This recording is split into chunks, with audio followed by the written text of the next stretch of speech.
आज हम एक ऐसी किताब के बारे में बात करने जा रहे हैं जिसने सच में लाखों लोगों के पैसे को लेकर सोच ही बदल दी। रॉबर्ट कियोसाकी की रिच डैड पुअर डैड। इस किताब का जो कोर आइडिया है ना, वो उन दो अलग अलग फाइनेंशियल फिलॉसफी पर आधारित है जो उन्होंने अपनी लाइफ में सीखी। तो चलिए इसमें गहराई से उतरते हैं। तो इस किताब की शुरुआत होती है एक बहुत ही दिलचस्प कहानी से। रॉबर्ट कियोसाकी यानी लेखक, उनके दो डैड थे। एक उनके अपने पिता जो बहुत पढ़े लिखे थे, पीएचडी थे, लेकिन पूरी जिंदगी पैसों के लिए स्ट्रगल करते रहे। और दूसरे थे उनके दोस्त के पिता जो स्कूल भी पूरा नहीं किए थे, लेकिन हवाई के सबसे अमीर लोगों में से एक थे। और यहीं पर इन दोनों डैड्स की सोच का जो टकराव है वो बिल्कुल साफ दिखता है। एक तरफ थे पुअर डैड जो कहते थे खूब पढ़ो, अच्छे ग्रेड्स लाओ और एक सेफ सिक्योर जॉब ढूंढ लो। बिल्कुल वही सलाह जो हमें अक्सर मिलती है ना। और दूसरी तरफ थे रिच डैड जिनका कहना था कि असली चीज है ये सीखना कि पैसा काम कैसे करता है, ताकि तुम पैसे से अपने लिए काम करवा सको। तो ये जो बिल्कुल अलग अलग एडवाइस है ना, ये हमें उस बेसिक प्रॉब्लम की तरफ ले जाती है जिसे किताब में हाईलाइट किया गया है।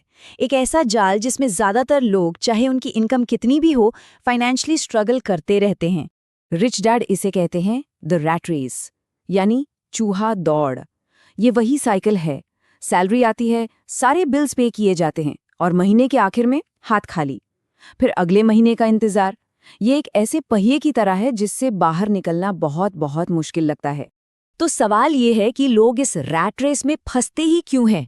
किताब के मुताबिक इसके पीछे दो बहुत पावरफुल इमोशंस हैं।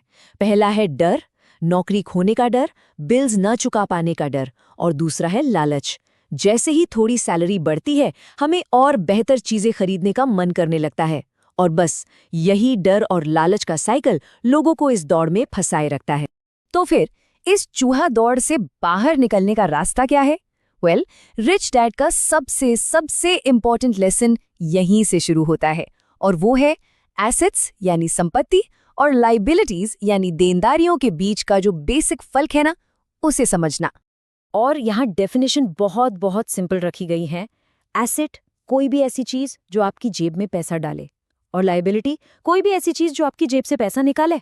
बस इतना सा, ये सिंपल सा फर्क ही फाइनेंशियल फ्रीडम की, आप कह सकते हैं, नींव है। चलिए अब देखते हैं कि ये असल में दिखता कैसा है। एक गरीब इंसान का कैश फ्लो देखें तो बहुत सीधा सा है। जॉब से सैलरी आई और वो सीधे जरूरी खर्चों में चली गई, जैसे रेंट, खाना, टैक्स। महीने के एंड में कुछ नहीं बचता। अब आते हैं मिडिल क्लास पर। यहाँ चीजें थोड़ी कॉम्प्लिकेटेड हो जाती हैं। सैलरी आती है, लेकिन उसका एक बड़ा हिस्सा ऐसी चीजें खरीदने में जाता है जिन्हें लोग एसेट समझते हैं, पर वो होती हैं लाइबिलिटीज, जैसे कि घर का लोन, गाड़ी का लोन, क्रेडिट कार्ड का कर्ज। और ये लाइबिलिटीज उल्टा उनके खर्चों को और भी बढ़ा देती हैं। और इनकी ठीक उलट अमीर लोग क्या करते हैं? वो अपनी इनकम का इस्तेमाल करते हैं एसेट्स खरीदने के लिए, जैसे कि रियल एस्टेट, स्टॉक्स या कोई बिजनेस। ये एसेट्स उनके लिए और इनकम जनरेट करते हैं, जिसका इस्तेमाल वो और एसेट्स खरीदने के लिए करते हैं। देख रहे हैं, ये वेल्थ बढ़ाने का एक पावरफुल साइकिल बन जाता है। तो इसी समझ के बेसिस पर किताब एक बहुत ही अहम, प्रोवोकेटिव सवाल पूछती है। एक ऐसा सवाल जो ज्यादातर लोगों के फाइनेंशियल बिलीफ्स को चैलेंज कर देता है। और रिच डैड का जवाब वो काफी हैरान करने वाला है। उनके हिसाब से जिस घर में कोई रहता है वो एसेट नहीं बल्कि एक लायबिलिटी है। अब आप सोचेंगे क्यों? क्योंकि वो आपकी जेब में पैसा डालता नहीं, बल्कि हर महीने मॉर्गेज, टैक्स और मेंटेनेंस के नाम पर पैसा निकालता रहता है। तो अगर ट्रेडिशनल रास्ता काम नहीं करता, तो फिर करना क्या चाहिए? किताब का सुझाव है अपनी नौकरी करते रहो, लेकिन उसके साथ साथ अपना खुद का एसेट कॉलम बनाओ। चलिए देखते हैं ये काम कैसे करता है। इस आइडिया को समझाने के लिए किताब में एक बहुत मशहूर कहानी है। मैकडॉनल्ड्स के फाउंडर रे क्रॉक से एक बार पूछा गया कि वो आखिर किस बिजनेस में हैं। अब ज्यादातर लोगों ने सोचा होगा सिंपल है, हैमबर्गर्स के बिजनेस में। लेकिन उनका जवाब था रियल एस्टेट। उनका असली बिजनेस हैमबर्गर्स बेचना था ही नहीं, उनका असली बिजनेस था उन प्राइम लोकेशंस की जमीन का मालिक बनना जहां फ्रेंचाइजी खुलती थी। और इससे सबक क्या मिलता है? सबक ये है कि आपका प्रोफेशन आपकी सैलरी है, लेकिन आपका बिजनेस आपका एसेट कॉलम। तो प्रैक्टिकल स्टेप्स क्या हैं? नंबर 1, अपनी दिन की नौकरी करते रहो, वो आपके बिल्स चुकाती है। नंबर 2, अपनी सैलरी का इस्तेमाल करो असली एसेट्स खरीदने के लिए, लायबिलिटीज नहीं। और नंबर 3, अपने एसेट कॉलम को बिल्ड करने पर फोकस करो, जब तक उससे होने वाली इनकम आपके खर्चों से ज्यादा न हो जाए। जिस दिन ऐसा हो गया, उस दिन आप फाइनेंशियली फ्री हैं।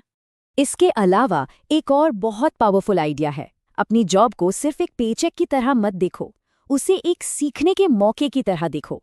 ऐसे स्किल्स हासिल करने पर ध्यान दो जो आपको फ्यूचर में एसेट्स बनाने में मदद करेंगे, जैसे कि सेल्स, मार्केटिंग, मैनेजमेंट। कियोसाकी ने खुद सैलरी के लिए नहीं बल्कि सेल्स सीखने के लिए ज़ीरॉक्स में काम किया था, क्योंकि वो जानते थे कि ये स्किल अनमोल है। और ये सब हमें इस किताब के आखिरी और शायद सबसे गहरे लेसन की तरफ ले जाता है। पैसा, स्टॉक्स या रियल एस्टेट, इन सब से भी बढ़कर सबसे बड़ा एसेट आखिर है क्या? किताब में एक जापान की कहावत का जिक्र है। वहाँ 3 शक्तियों का सम्मान होता है। तलवार, जो फिजिकल पावर का प्रतीक है, गहना, जो पैसे की पावर का प्रतीक है, और आईना, जो सेल्फ नॉलेज यानी आत्मज्ञान की पावर का प्रतीक है।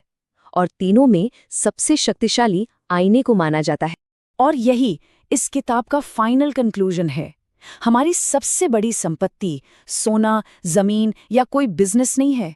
ये है हमारा दिमाग। हमारी सोचने, सीखने, अडैप्ट करने और प्रॉब्लम्स को सॉल्व करने की काबिलियत ही दौलत का असली सोर्स है। इसी को फाइनेंशियल इंटेलिजेंस कहा जाता है। और ये सिर्फ किताबी ज्ञान नहीं है, बिल्कुल नहीं। ये मौक़ों को पहचानने की काबिलियत है, पैसे से पैसा बनाने और फाइनेंशियल प्रॉब्लम्स को सॉल्व करने की कला है। और इसे स्कूल में नहीं बल्कि एजुकेशन और एक्सपीरियंस से डेवलप करना पड़ता है। तो चलिए इस पूरी चर्चा के की लेसन्स को एक बार जल्दी से समराइज कर लेते हैं। पहला, पैसे के लिए काम मत करो, पैसे से अपने लिए काम करवाओ। दूसरा, एसेट और लायबिलिटी के बीच का फर्क जानो। तीसरा, अपना पूरा फोकस अपने एसेट कॉलम को बिल्ड करने पे रखो। और आखिर में सबसे ज़रूरी, अपनी फाइनेंशियल एजुकेशन में हमेशा इन्वेस्ट करते रहो। और आखिर में ये सब हमें एक आखिरी सवाल के साथ छोड़ जाता है। अगर हमारा दिमाग ही हमारी सबसे बड़ी दौलत पैदा करने वाली संपत्ति है, तो सवाल ये है कि हम उस संपत्ति में इन्वेस्ट करने के लिए आखिर कर क्या रहे हैं। इस पर सोचना बहुत ज़रूरी है।